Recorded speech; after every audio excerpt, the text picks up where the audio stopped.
Are your rehab exercises not having the effect that they once did? Maybe they were helping in the beginning, but are now losing their benefit. This is a very common issue that patients will run into and can be the primary reason for a plateau in progress. And the solution is quite simple, but does require a little purposeful modification of your exercise routine to get the benefit. So in this video, I will highlight what to do if your rehab exercises stop working, so you can get the most out of your exercise routine. Hey everybody, welcome back for another episode of Physio Show. One of the primary factors leading to the diminishing effectiveness of rehabilitation exercises over time is the phenomenon known as tissue adaptation. Initially, when a new exercise is introduced, it presents a novel stimulus to your body. This new stimulus triggers a cascade of physiological responses, including muscle and tendon loading, as well as increased vascular requirements and neurologic activation, all aimed at accommodating the new demand placed on your body. When the stimulus is repeated consistently over time, people often experience noticeable improvements in their strength, flexibility, and overall control with movement. However, your body will eventually catch up. So over time, as you consistently perform these exercises, your body becomes accustomed to the familiar routine. This adaptation means that the stimulus that once promoted significant changes in your body is no longer perceived as challenging or novel. To address this issue and continue experiencing positive outcomes from rehabilitation exercises, it's crucial to introduce a different stimulus to your body by modifying your routine, which can be done through four main strategies. Progressive overloading involves increasing the intensity, duration, or complexity of exercises to keep your body guessing.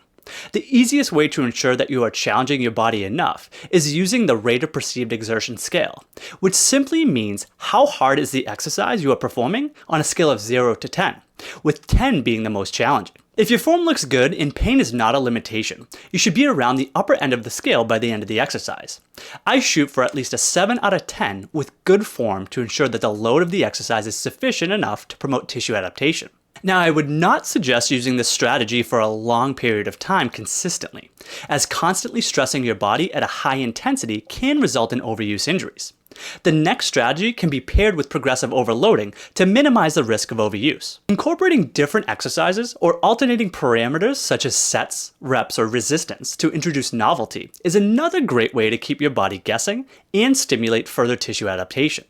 A little variation can be just what the body needs to trigger the positive changes.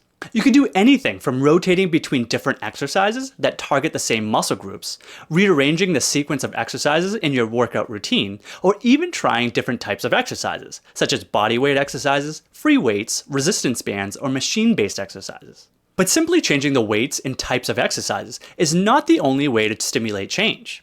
Another way is through engaging in a mix of activities and exercises that target different muscle groups and movement patterns. This concept is known as cross-training, so unlike sticking to the single repetitive routine or types of exercises over and over again, cross-training promotes engaging in a mix of physical activities. This can be literally anything, such as cycling, swimming, and even weight training. The benefits to this are that it works a wide range of muscle groups and consistently introduces the body to a diverse stimulus that promotes consistent adaptation. It is also a great way to minimize the risk of repetitive overuse injuries that is common in those who engage in a single type of exercise. It also helps prevent burnout that comes with simply getting bored with the same routine. And speaking of positive changes, if you're enjoying this video so far, give it a like. Doing so will help this video spread to more people and help our channel grow so we can continue to provide you with great rehab related content. The last strategy we'll discuss is a little bit more complex than the other strategies and requires a bit more attention to detail and forward planning. Periodizing involves organizing your exercise routine into cycles with varying levels of intensity and stimulus to prevent adaptation and promote ongoing improvement. This concept is used more commonly in athletic training and strength and conditioning programs, but can be an effective strategy for rehab as well. For example, an endurance-focused phase might involve longer duration, lower intensity workouts, while a strength phase may involve heavier weights and fewer repetitions. This is just one example, but the take-home is that you break up your exercise program into well-defined cycles, each with its unique characteristics and objectives. These cycles can span from several weeks to several months, depending on your specific goals. These four strategies can help promote consistent tissue adaptation and ensure that rehabilitation exercises remain effective in promoting positive changes and optimizing overall physical function. Well, I hope you enjoyed this episode of Physio Show. If you did, give this video a like so it can spread and help more people. And consider subscribing to the channel to learn more about your body, how it works, and what it needs to keep moving.